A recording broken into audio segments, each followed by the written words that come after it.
Em 940 a.C., uma batalha épica estava sendo travada entre os atenienses e os persas. Os persas estavam enfurecidos e disseram aos atenienses: nós não apenas vamos vencê-los no campo de batalha, como também vamos acabar com os familiares de vocês. Depois de derrotá-los no campo de batalha, nós vamos partir para Atenas, vamos tomar as esposas de vocês, os filhos de vocês, e vamos acabar de uma vez por todas com a vida deles. Os atenienses sabiam do risco que corriam, e por isso disseram para suas esposas: se nós demorarmos mais do que 24 horas para retornar do campo de batalha, então acabem com a vida dos nossos filhos, vocês mesmas, e depois acabem com a vida de vocês. Não deixem que os persas façam isso. Eles são amedrontadores e farão horrores no meio de vocês. Os atenienses foram então para a batalha. Lutaram muito, e depois de vencerem aquela batalha, perceberam que quase 24 horas já haviam sido percorridas. A batalha demorou um pouco mais do que o necessário, do que eles previam. Então, um oficial do exército pediu a um homem chamado Fidíades para que ele então saísse correndo em disparada até a cidade de Atenas para contar as boas notícias. Nós vencemos a batalha, vocês não precisam acabar com a vida de vocês. E aquele homem percorreu 42.195 metros numa corrida impressionante. E ao chegar na cidade de Atenas, ele deu a boa notícia.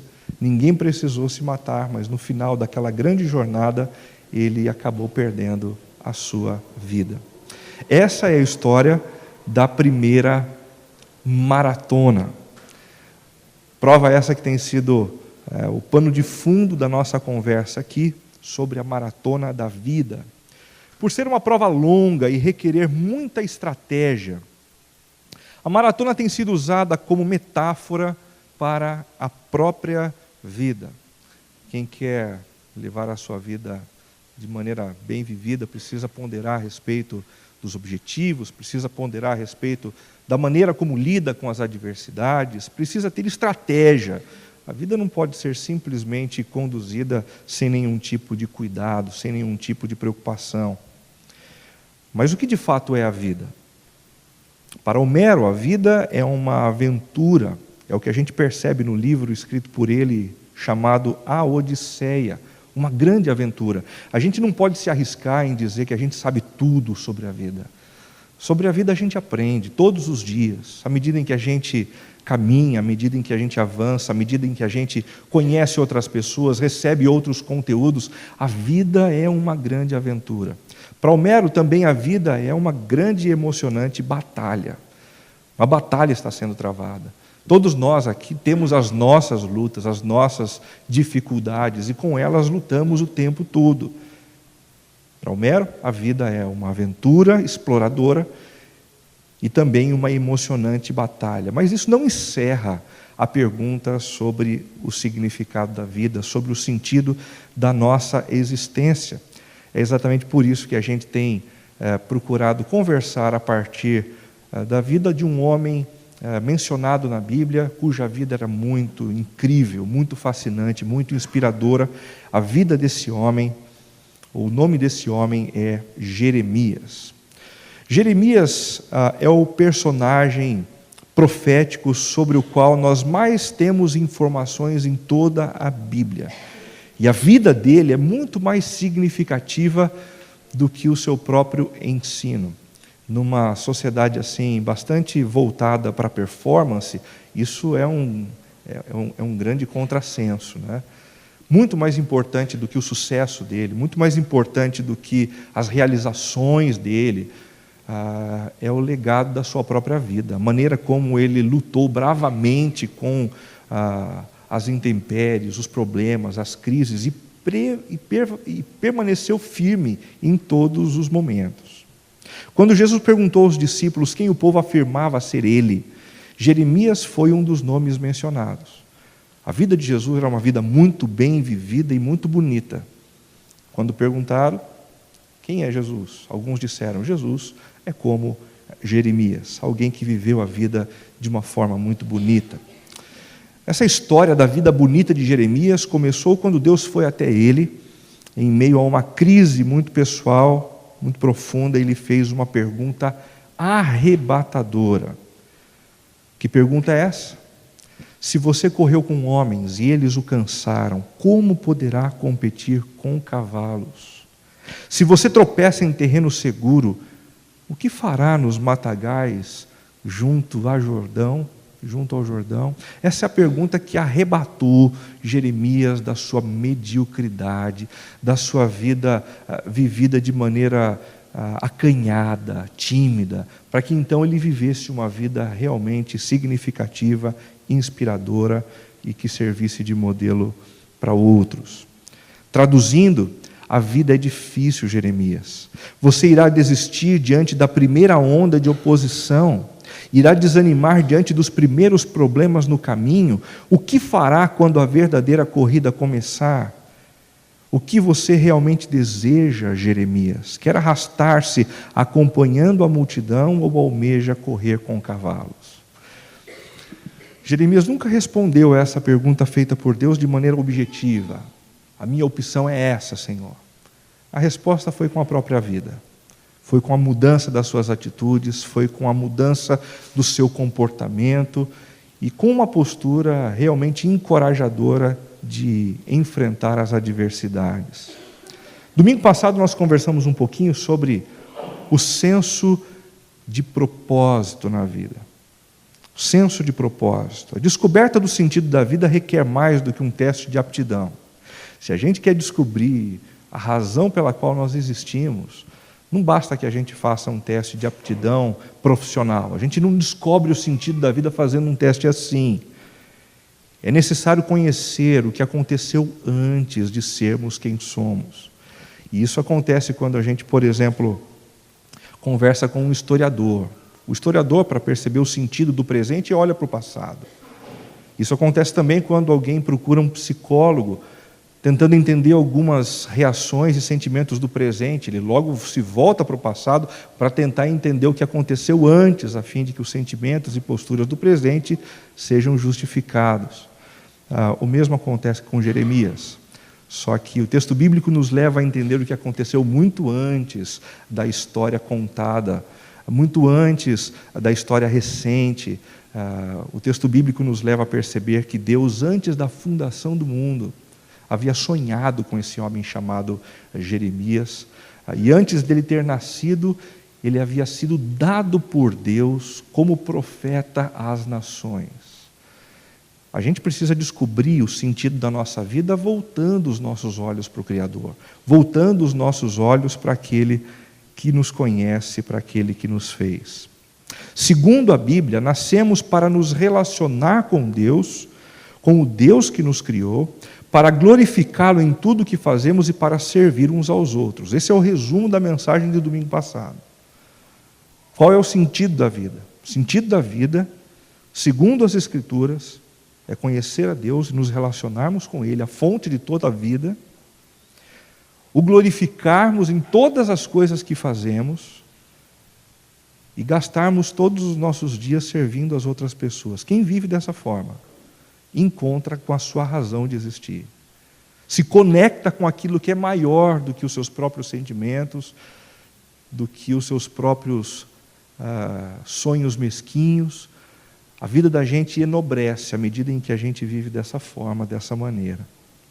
Este propósito de Deus tem sido duramente sufocado pela cultura autônoma, hedonista e autocentrada do nosso tempo.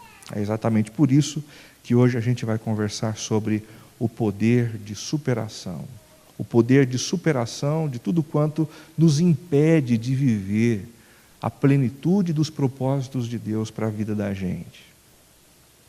Falando em poder de superação, eu encontrei um blog essa semana chamado Corrida de Rua, que nos conta algumas experiências muito interessantes de superação no mundo das maratonas.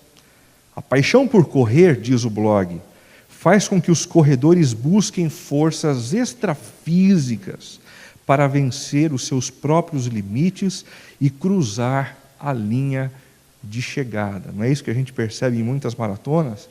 Se você é alguém que já se aventurou, você sabe muito bem na prática o quanto é desgastante. Alguns maratonistas dizem que depois dos 30, 32 mil metros, aí já não é perna, aí já não é pulmão, aí o que reina é o entusiasmo, é a determinação, superando muitas vezes as condições físicas para a conclusão de uma prova. Em 2007, por exemplo, na Maratona de Chicago, o obstáculo maior foi o calor. Com picos de mais de 35 graus, 300 atletas que participaram dessa prova precisaram de atendimento médico. E um deles acabou a prova morto. Em 2014, nos Jogos de Commonwealth, na Escócia, a Beata Naigambu perdeu as forças e desmaiou. Ela estava chegando no final da prova, perdeu as energias, perdeu o sentido, caiu e desmaiou. Em seguida, sem permitir que os oficiais da prova se aproximassem dela, ela levantou e conquistou o 11º lugar naquela maratona. Em 2015, na maratona de Austin, nos Estados Unidos, a queniana Yvonne Ngetchi, de 29 anos, terminou os 42 metros da prova engatinhando. Ela caiu, perdeu as energias, espasmos na perna. Algumas pessoas se aproximaram para ajudar, ela disse não.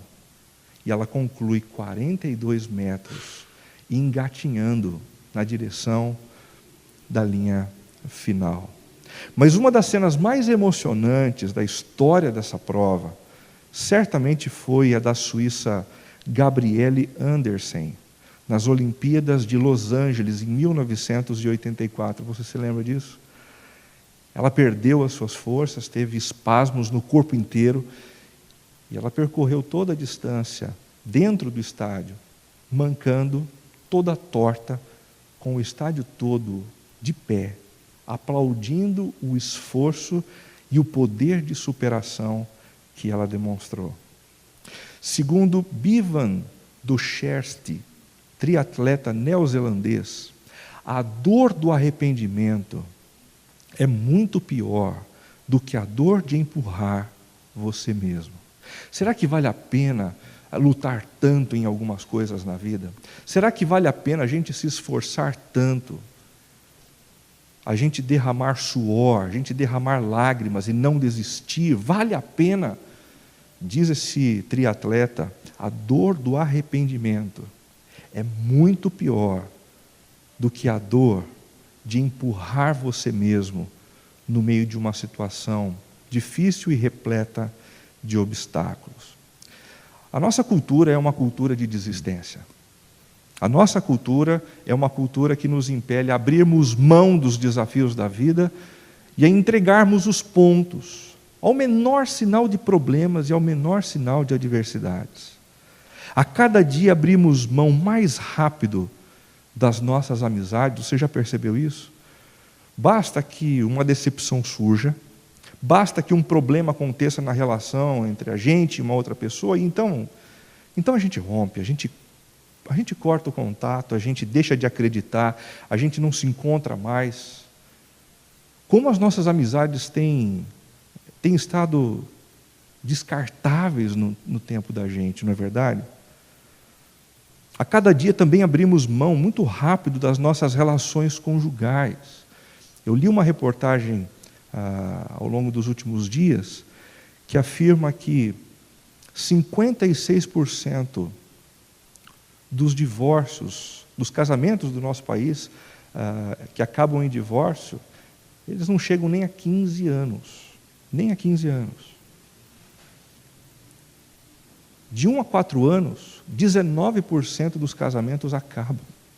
Ou seja, ao primeiro sinal de adversidade, ao primeiro sinal de problema, ao primeiro sinal de que existe algo a ser superado, as pessoas desistem.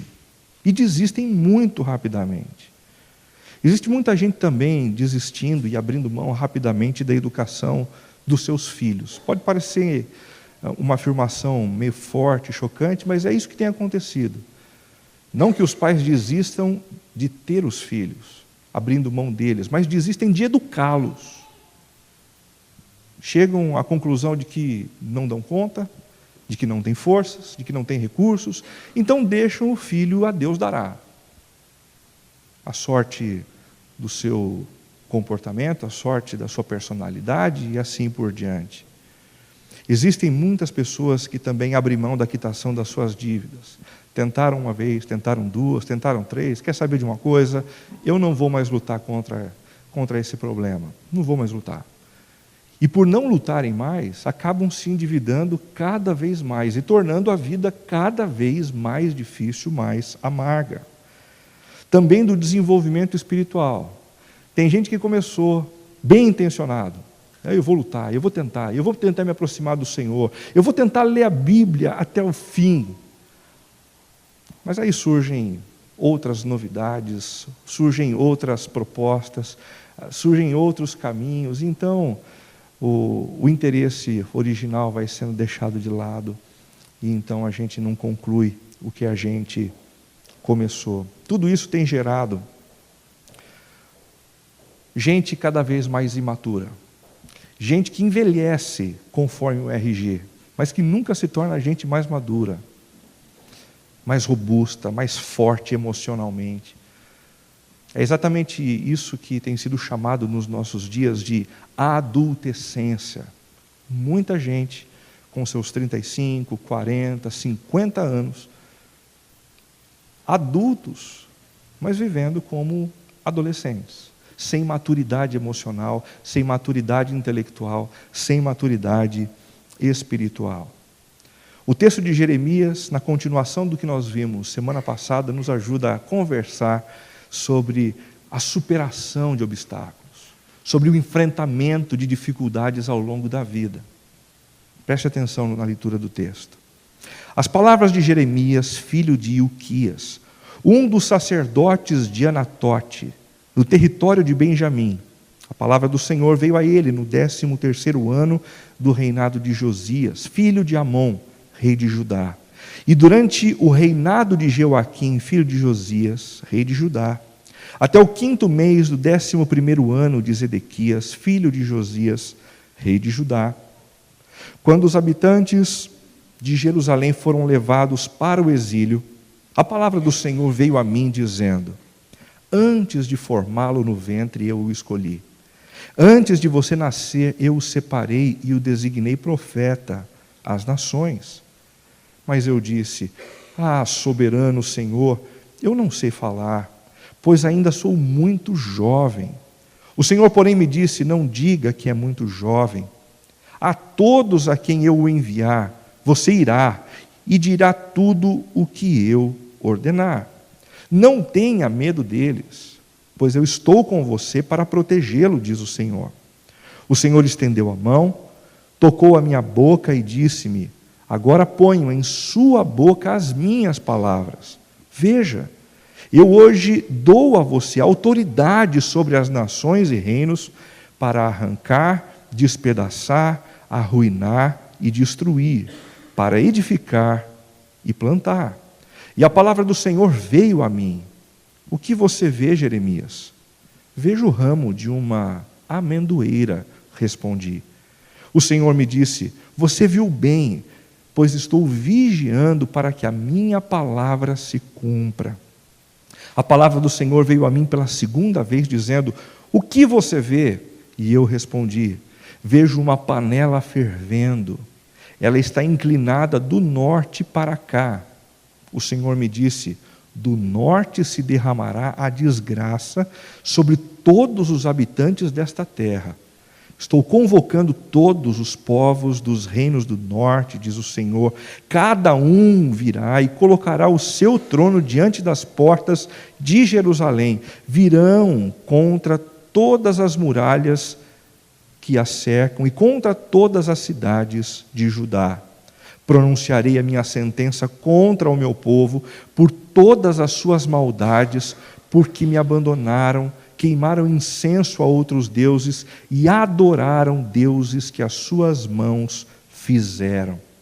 E você prepare-se, vá dizer-lhes tudo o que eu ordenar. Não fique aterrorizado por causa deles, senão eu o aterrorizarei diante deles. E hoje eu faço de você uma cidade fortificada, uma coluna de ferro e um muro de bronze contra toda a terra, contra os reis de Judá, seus oficiais, seus sacerdotes e o povo da terra. Eles lutarão contra você, mas não o vencerão, pois eu estou com você e o protegerei, diz o Senhor. Esse capítulo 1 é chamado de o capítulo do chamamento de Jeremias como sendo um profeta do Senhor. O que é a essência e o ofício de um profeta? O que um profeta, na verdade, é? O profeta é aquele que vê o que nem todos veem.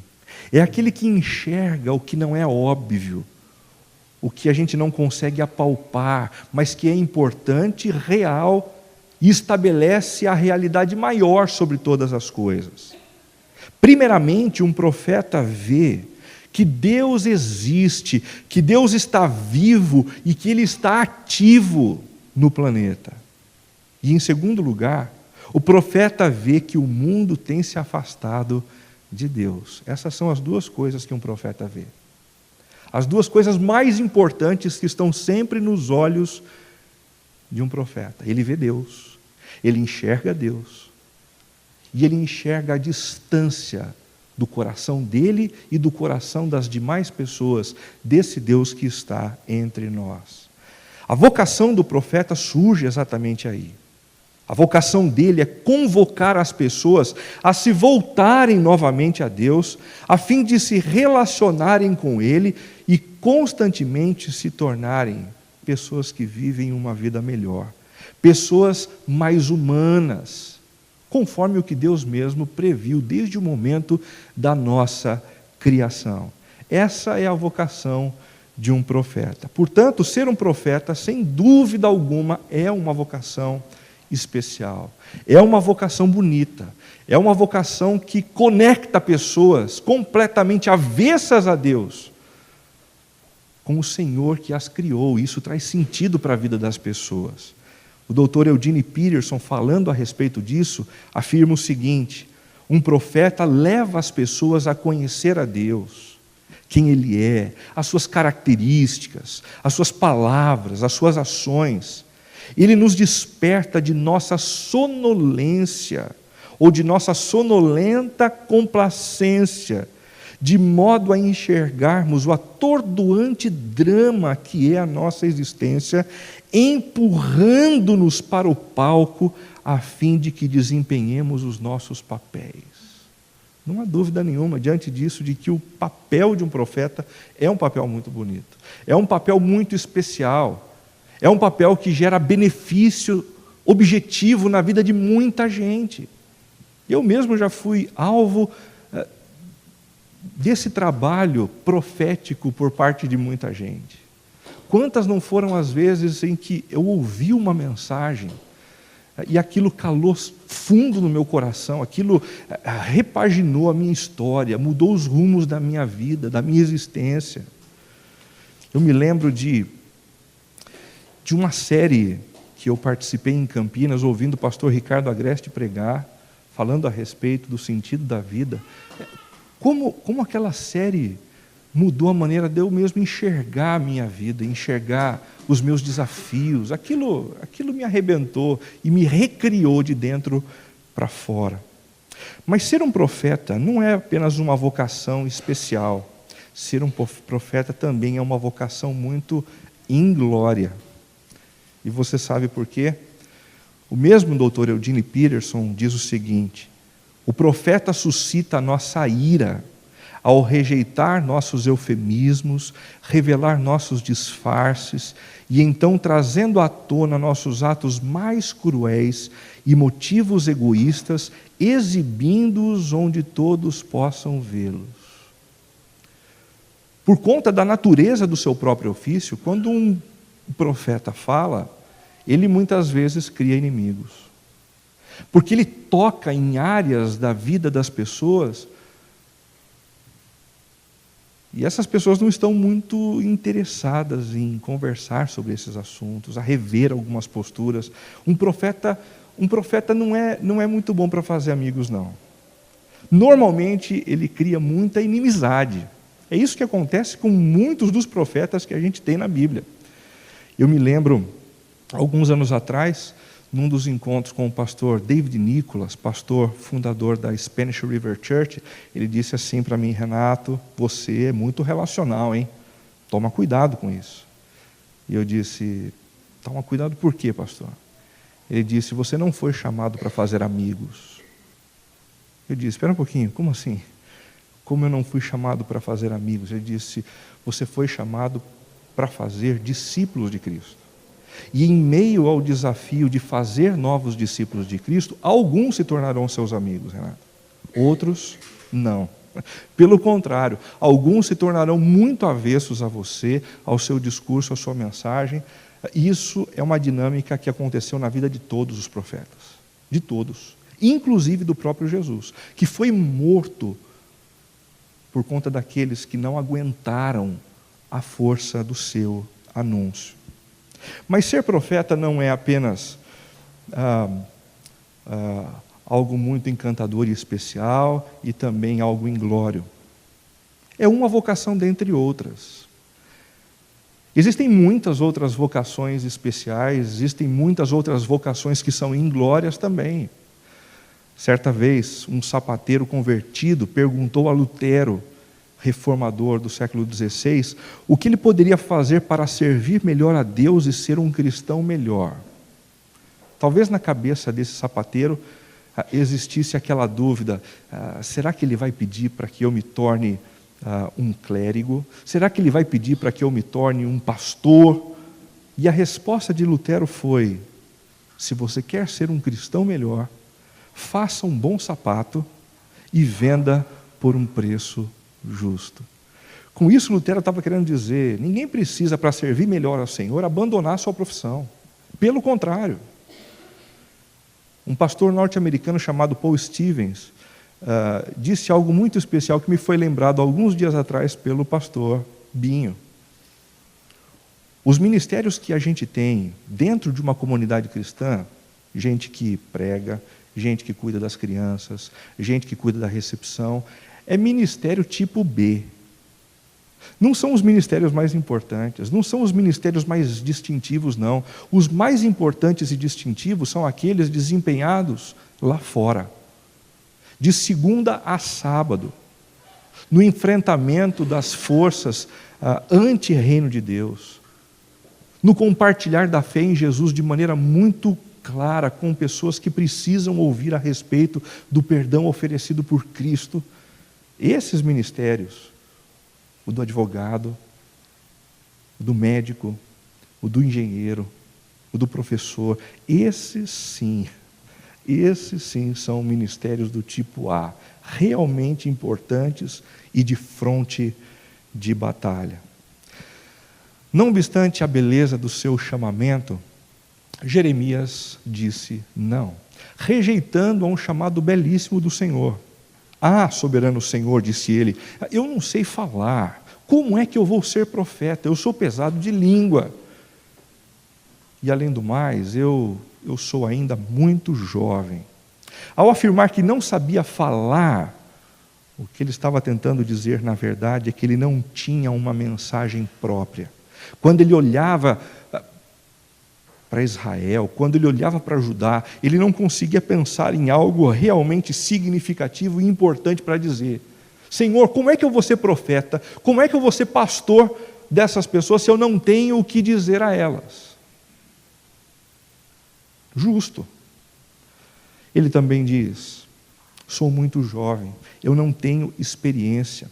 Essa mesma palavra jovem aparece num outro lugar do Antigo Testamento, referindo-se ao momento em que alguém se torna apto ao serviço militar, ou seja, algo em torno de 18 e 20 anos, segundo a cultura judaica. 18 e 20 anos sendo chamado por Deus para trabalhar como um profeta, como boca de Deus, confrontando as máscaras das pessoas que estavam vivendo enganadas pelos seus próprios sentimentos e desejos, para confrontar pessoas que estavam vivendo em plena idolatria, um trabalho complicado, um trabalho muito difícil. Eu não tenho o que dizer e eu não tenho experiência, Senhor. Mas na própria palavra de rejeição de Jeremias, há um detalhe que ele mesmo não considerou. O fato de que o Senhor dele era soberano. E por ser soberano, o Senhor sabia dessas duas coisas. O seu Deus sabia que ele não tinha o que dizer, ele não tinha uma mensagem própria, que ele não tinha experiência, mas o Senhor soberano providenciaria tudo isso. O que isso tem a ver com a gente? Muitos de nós nos encontramos em algumas situações na vida em que a gente diz assim: Deus, por que é que o Senhor permitiu uma situação como essa? Por que o Senhor permitiu uma enrascada tão grande? Por que tantos inimigos? Eu não tenho recurso para sair dessa. Eu não tenho experiência, eu não tenho know-how para enfrentar o que eu estou enfrentando nos últimos meses da minha vida, Senhor. E a resposta diante dessa própria palavra é: o Senhor sabe disso. Ele sabe que em alguns momentos Ele nos coloca e permite situações sobre as quais a gente não tem poder algum, ingerência algum. Ele sabe disso. Não é novidade para Ele, Ele é soberano. Mas Ele permitiu porque Ele deseja que nessas condições a gente experimente a força que vem dEle, o poder que vem dEle, a graça que vem dEle, e que é absolutamente suficiente para nos fazer enfrentar essas situações e prevalecer em meio a tantas adversidades, em meio a tantas dores. O que é que Deus nos ensina sobre o poder da superação nesse texto que a gente acabou de ler? 3 lições muito simples. A primeira delas, que o poder de superação requer disposição de abrir mão das nossas desculpas variadas. Se eu quero superar as adversidades na vida, se eu quero superar os problemas, eu preciso começar a abrir mão das minhas desculpas. Das minhas desculpas. Ah, soberano, eu não sei falar, pois eu sou muito jovem. O Senhor, porém, disse: não diga isso. Não diga isso, Jeremias. Não diga que é muito jovem. A todos a quem eu o enviar, você irá e dirá tudo o que eu ordenar. Vocês conhecem aquela máxima que diz que Deus não chama os capacitados, Deus não chama aqueles que têm todos os recursos, mas Ele capacita os chamados, Ele fornece recursos àqueles a quem Ele chamou. E, curiosamente, Deus tem o hábito de chamar as coisas mais absurdas e usar as pessoas mais absurdas dentro do reino dEle para envergonhar aqueles que são sábios, cultos e poderosos. Quando alguém completamente simples faz algo grandioso para a glória de Deus, fica evidente que o poder não veio da pessoa. Fica evidente que o poder veio do Senhor, veio do próprio Deus. Quais as principais desculpas que a gente arruma para acabar não cumprindo com a nossa vocação? A primeira delas: Senhor, eu não tenho nenhuma habilidade. Eu não consigo lidar com essa crise conjugal, não. Eu não consigo educar o meu filho. Senhor, o Senhor me colocou nessa, nem estava nos meus planos. Eu não tenho habilidade. Eu não tenho recursos. Eu já fiz de tudo que poderia ter feito. Essa é uma outra maneira da gente se desculpar. Eu já fiz de tudo. De tudo mesmo. Você já fez de tudo para salvar o seu relacionamento? Você já fez de tudo para tentar reatar aquela amizade que foi perdida há algum tempo atrás? Você já fez de tudo para tentar manter a paz no seu ambiente de trabalho? De tudo, é isso mesmo? Terceira desculpa: eu nunca sou valorizado como deveria. Ah, você não é valorizado como deveria? Enquanto você correr atrás da sua valorização, você vai estar correndo no contrafluxo do sentido da sua própria vida. Jesus nunca nos chamou para exercermos um trabalho e nele encontrarmos os elogios que nos colocam para cima. O nome que deve ser glorificado é o nome de Jesus. O nome que importa ser tornado grande é o nome do Senhor. E como disse João Batista certa vez, importa que ele cresça e que eu diminua. Eu preciso de uma confirmação especial para fazer algo especial para Deus, para poder continuar lutando e enfrentando os obstáculos que eu tenho pela minha frente. Eu preciso de uma revelação especial. Você precisa que um galho caia de uma árvore para ter certeza de que Deus quer que você lute pelo seu relacionamento?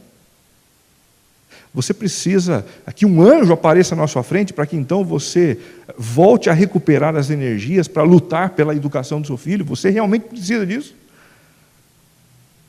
São desculpas, são coisas que a gente diz simplesmente para justificar o nosso desejo de desistir, de parar.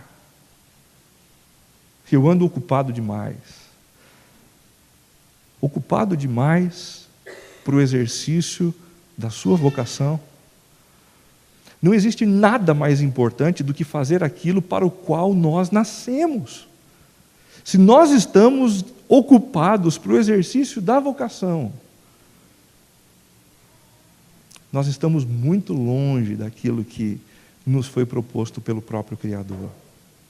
Em segundo lugar, Deus nos ensina sobre o poder de superação, que ele requer coragem para enfrentar os nossos temores mais profundos. Você quer continuar superando os seus problemas? Você quer se potencializar nessa direção? Você vai ter que enfrentar alguns dos seus medos. E como a gente tem medo, né? Dentro da gente, já disse um teólogo antigo, existem muitas vozes. Muitas vozes que nos desencorajam o tempo todo, que dizem que a gente não vai dar conta, que a gente precisa escolher um outro caminho, um caminho mais fácil, um caminho mais leve. Não tenha medo deles, disse o Senhor, pois eu estou com você para protegê-lo. O Senhor estendeu a mão, tocou a minha boca e disse-me: agora ponho em sua boca as minhas palavras. Não tenha medo. Quais são os principais temores a serem enfrentados no cumprimento das nossas vocações? Deixa eu tentar arriscar alguns desses temores. O primeiro deles, o temor dos nossos pais. Nós não estamos falando de adolescentes, não. Estamos falando de adultos. Mas muitos de nós não superamos o temor dos nossos pais. E a gente vive com eles, ou debaixo da sombra deles o tempo todo. O que é que eles vão pensar dos meus atos? O que é que eles vão pensar das minhas ações? Alguns dos nossos pais nem vivem mais, mas nós vivemos engessados, como que paralisados diante de algumas coisas que nós ouvimos no nosso passado. É muito difícil a gente superar aquilo que os nossos pais foram. É muito difícil superar aquilo que os nossos pais creram. É muito difícil superar os pecados dos nossos próprios pais. Superá-los é uma tarefa muito mais difícil do que a gente imagina. Há também como temor a ser enfrentado no nosso coração o temor dos nossos estigmas. A gente ouviu coisas no nosso passado sobre a nossa vida, que às vezes é difícil de deixar passar. Você não consegue, você não pode, você não tem forças, você não é ninguém. Algumas dessas palavras ficam ecoando aqui dentro, causando prejuízos enormes na nossa vida. Você é uma dessas pessoas? Algumas dessas palavras têm te encerrado no presente, impedindo que você continue avançando. Há também o temor dos nossos fracassos. É duro demais quando a gente fracassa uma vez. Aí, quando a gente aparece diante de uma mesma possibilidade, a gente teme, porque como é que eu vou viver com esse scout de 2 fracassos na mesma área? Já me separei uma vez, como é que eu vou entrar numa nova relação conjugal? Que loucura! E se eu fracassar novamente? Eu vou conseguir lidar com isso? A gente também precisa lidar com o temor dos nossos inimigos. Com o temor dos nossos inimigos. Muita gente aqui já foi prejudicada e duramente prejudicada por outras pessoas. Eu fui duramente prejudicado por algumas pessoas em 2014. Algumas pessoas que foram para a internet e colocaram algumas bobagens sobre mim. E eu olhava para aquilo tudo e falava, meu Deus, da onde vem tanto ânimo, da onde vem tanta animosidade para alguém escrever isso? Então a gente, sempre que vai encontrando outras pessoas parecidas, a gente começa a temer. E a gente começa a ter dificuldade de confiar. A gente começa a ter dificuldade de contar da nossa vida, a se abrir. O temor das nossas fraquezas. Todos nós temos fraquezas e precisamos lidar com elas, mas o fato de não conseguirmos muitas vezes superá-las ou neutralizar o poder dessas fraquezas faz com que a gente tema demais. E aí a gente vive com medo. Medo do que disseram os nossos pais, medo dos nossos estigmas, medo dos nossos fracassos, inimigos e fraquezas. Se a gente quer ter poder de superação, o próprio Deus diz, nós precisamos superar também. E antes, temos que lidar com os nossos medos. Em terceiro e último lugar, o que Deus nos orienta sobre o poder de superação, que ele requer determinação para fazer tudo o que é necessário fazer. Para fazer tudo o que é necessário fazer.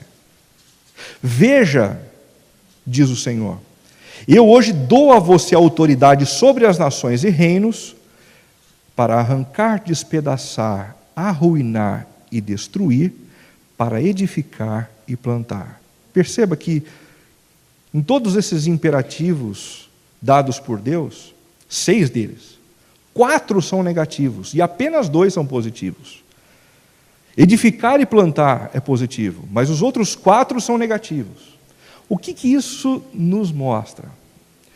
Que no cumprimento da nossa vocação, nem sempre a gente faz aquilo que é mais fácil.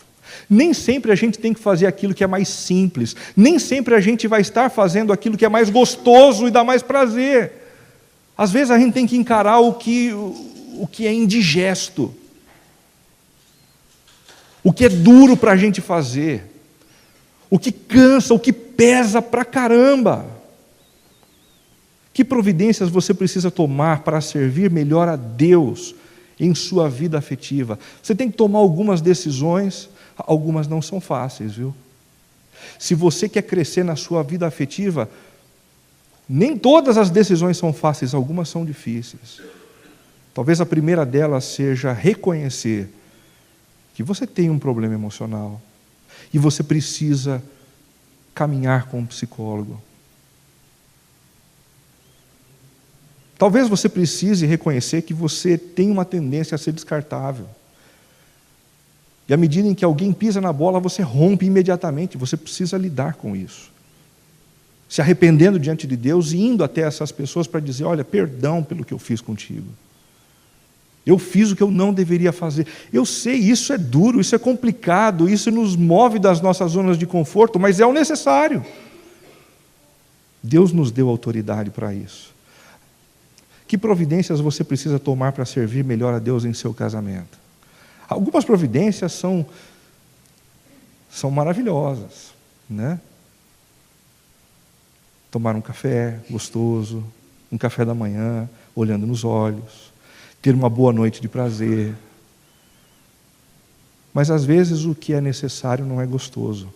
E então eu tenho que confessar um pecado à minha esposa ou ao meu marido que anda emperrando o nosso relacionamento. Eu preciso pedir perdão por algo que eu fiz no passado e que colocou um obstáculo no nosso relacionamento. Eu preciso conversar sobre essas coisas, eu preciso pedir perdão. Que providências mais em relação aos seus filhos? Talvez a providência difícil seja ter de diminuir um pouquinho o ritmo de trabalho, desacelerar um pouquinho, ganhar um pouco menos de dinheiro, para poder estar com eles, para poder estudar com eles, para poder passear com eles. Em relação à sua vida profissional, existem algumas coisas gostosas de fazer no ambiente profissional, mas outras nem tanto.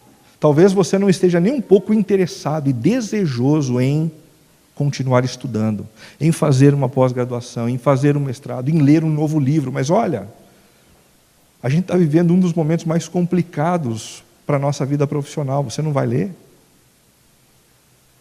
O nível de competitividade tem crescido avassaladoramente no ambiente do mercado de trabalho. Você não vai se especializar. Você vai parar por quê? E em sua comunidade cristã? A sua igreja? Nem todos que estão aqui pertencem a essa comunidade, são integrantes dessa comunidade, mas tem outras comunidades. O que é que precisa acontecer de significativo para você consolidar a sua relação com a comunidade, para você servir melhor ao seu Deus nesse ambiente comunitário? Talvez algumas decisões que você precise tomar não são decisões tão simples.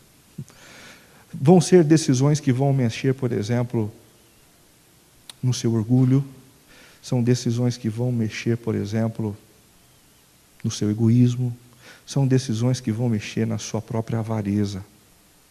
Mas elas são necessárias, elas são importantes, e o Senhor nos deu autoridade para darmos esses passos. Como Deus consolidou o poder de superação na vida de Neemias? No final do capítulo 1, Deus oferece 2 visões para Jeremias, a fim de que essas 2 visões servissem como um verdadeiro suporte para a superação constante das adversidades. Em primeiro lugar, a visão do ramo da amendoeira. Vejam comigo os versos 11 e 12. E a palavra do Senhor veio a mim. O que você vê, Jeremias? Vejo o ramo de uma amendoeira, respondi.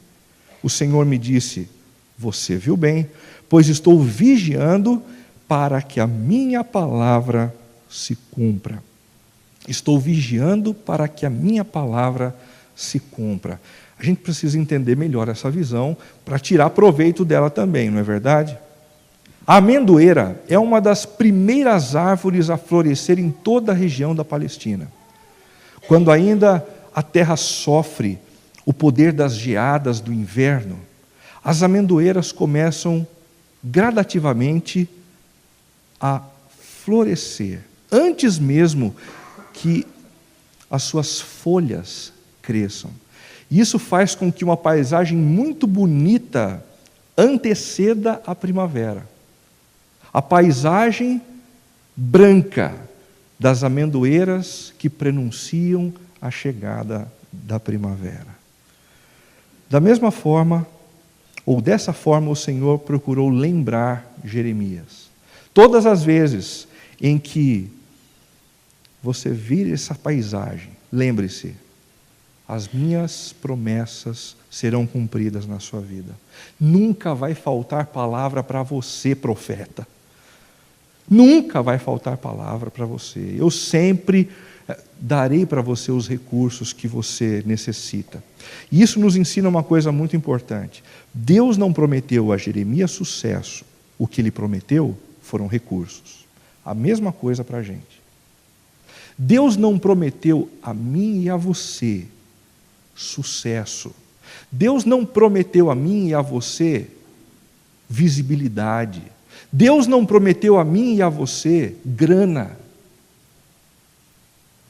O que Ele prometeu foram recursos.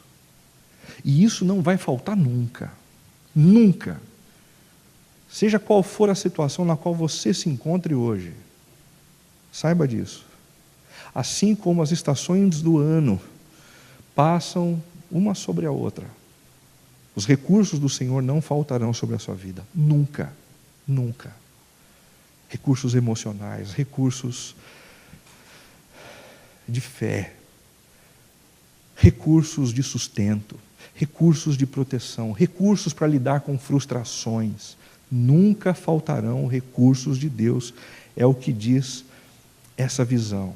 Dessa forma, o Senhor nutriria o coração do seu servo Jeremias com esperança em meio à desesperança. Qual é a situação na qual você se encontra que aguça um senso de desesperança? Existe algo que te preocupa no futuro, existe algo que te preocupa no presente e que te dá uma sensação de desconforto.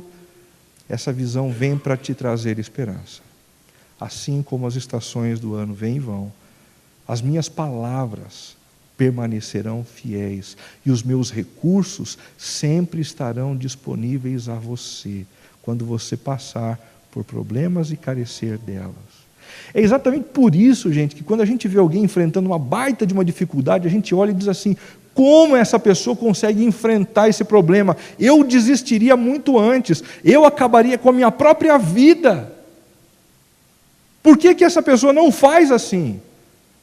Porque essa pessoa recebeu recursos da parte de Deus que eu não recebi, por não estar passando e não estar carecendo desse recurso. O Senhor sempre estará ao nosso lado, sempre. A segunda visão dada por Deus a Jeremias é a visão da panela fervente, da panela de água fervente. A palavra do Senhor veio a mim pela segunda vez dizendo: o que você vê? Eu respondi: vejo uma panela fervendo. Ela está inclinada do norte para cá. O Senhor me disse: do norte se derramará a desgraça sobre todos os habitantes da terra. Sobre todos os habitantes da terra. O que significa essa visão e qual é a importância dela para nós? A panela fervente e inclinada do norte para o sul apontava para os inimigos prontos para a invasão das terras do Senhor.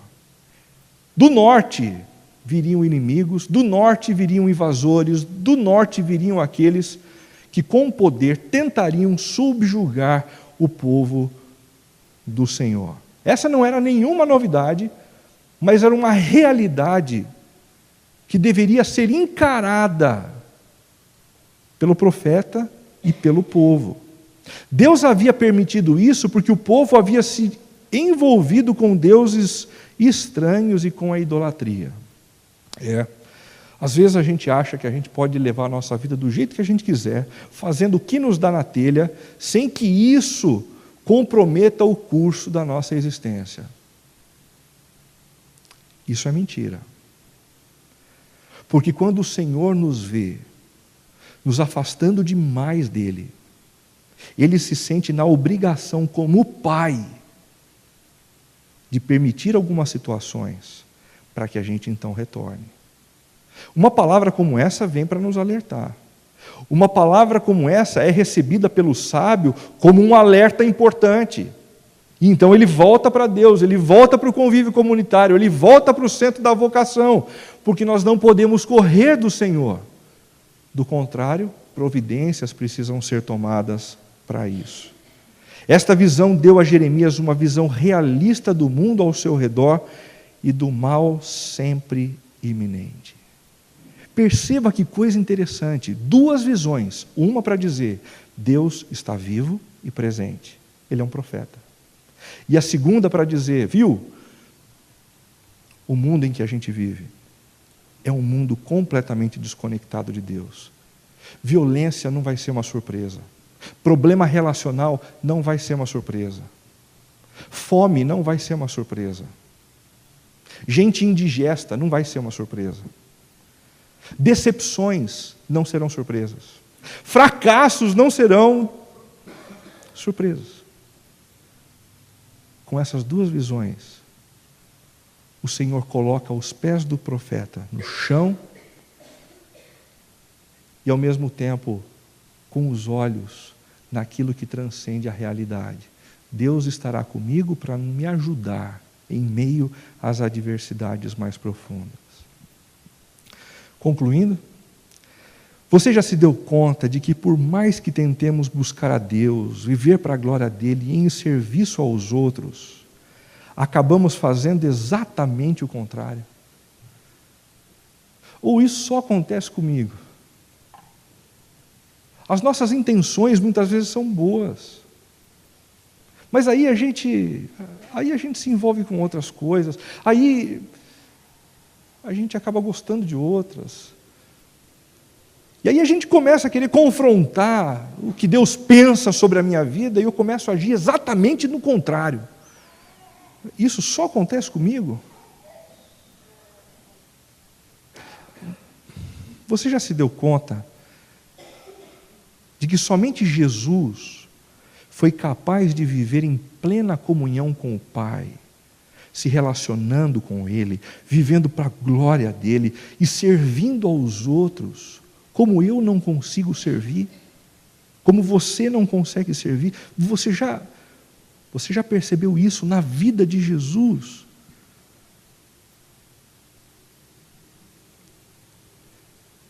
Em terceiro lugar, você já se deu conta de que um dia, o Jesus inocente, que não deveria morrer porque ele não tinha pecados, assumiu o nosso lugar na cruz do Calvário, morrendo a nossa morte, a fim de nos conceder perdão e vida eterna?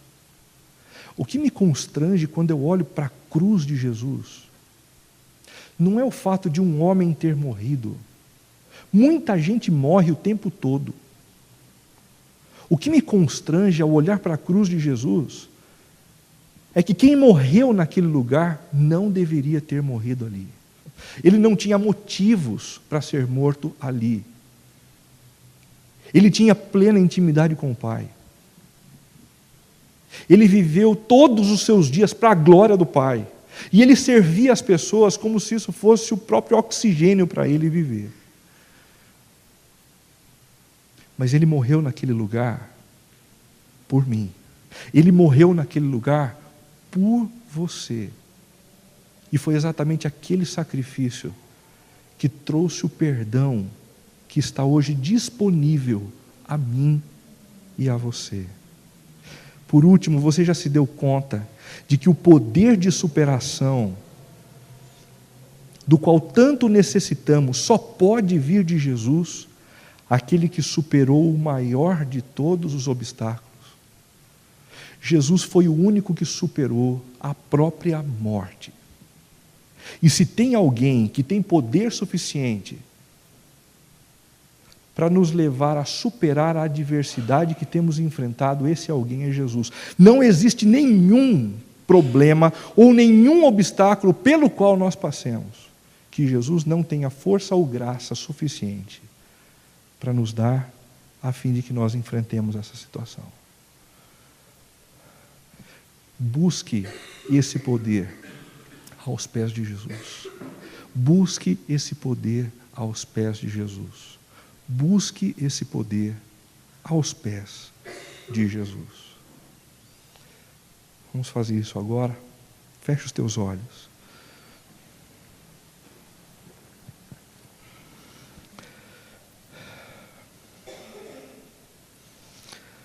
Senhor Jesus, nós precisamos muito da Tua força, nós precisamos muito do Teu poder. Muitas são as adversidades que tentam nos fazer desistir. A desistir no ambiente profissional, a desistir na vida conjugal, a desistir na criação dos nossos filhos, a desistir no desenvolvimento da fé, na transformação da nossa própria vida segundo o Teu querer. Não permita, Pai, que o desânimo tome conta de nós. Não permita que os nossos olhos se encerrem nas adversidades e nos problemas. Nós queremos nos alimentar da graça que emana da cruz de Cristo, do poder da superação da própria morte, que nos coloca de pé, que reanima a nossa fé, a nossa esperança. Faz isso, ó Deus, para a honra e para a glória do Teu nome. Ajuda aqueles que estão presentes aqui, nesta noite, ó Deus, a superarem as suas próprias limitações, a superarem os seus medos, a superarem os estigmas, a superarem tudo quanto, ó Deus, tende a impedi-los de uma vida plena na Tua presença, Pai querido. Nós clamamos assim, pelo nome santo e amável de Jesus. Amém.